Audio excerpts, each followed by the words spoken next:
ప్రముఖ సంఘ సంస్కర్తగా బ్రిటిష్ వారి హయాంలో పేరు పొందిన లాయర్ రాజా రామ్మోహన్ రాయ్ 1833 సెప్టెంబర్ 27న మరణించారు. కలకత్తాలో ఈయన 1828లో స్థాపించిన బ్రహ్మ సమాజం భారతదేశంలో హిందూ మతానికి వ్యతిరేకంగా పనిచేసింది అనటానికి చాలా ఆధారాలు ఉన్నాయి. 1820కి ముందు రామ్మోహన్ రాయ్ కొన్ని సంవత్సరాల పాటు ఈస్ట్ ఇండియా కంపెనీ కోసం పనిచేశారు.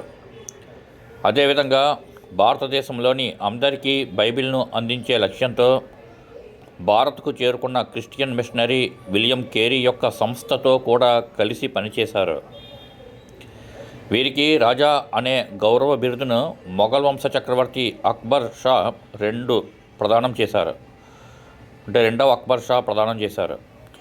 భారతదేశంలో ఈ బ్రహ్మ సమాజము అనేక సామాజిక మతపరమైన మార్పులకు ప్రయత్నించింది.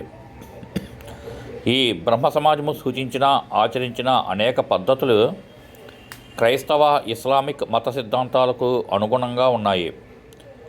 వీటిలో ముఖ్యమైనవి బహుదేవతా ఆరాధనను విసర్జించడం, విగ్రహారాధనను విసర్జించడం, వేదాలను తిరస్కరించడం, శ్రీ మహావిష్ణువు యొక్క దశావతారాలను, కర్మ సిద్ధాంతాన్ని, పునర్జన్మ సిద్ధాంతాన్ని, వర్ణ వ్యవస్థ సిద్ధాంతాన్ని ఇలాంటివి మరెన్నింటినో పూర్తిగా తిరస్కరించడం జరిగింది.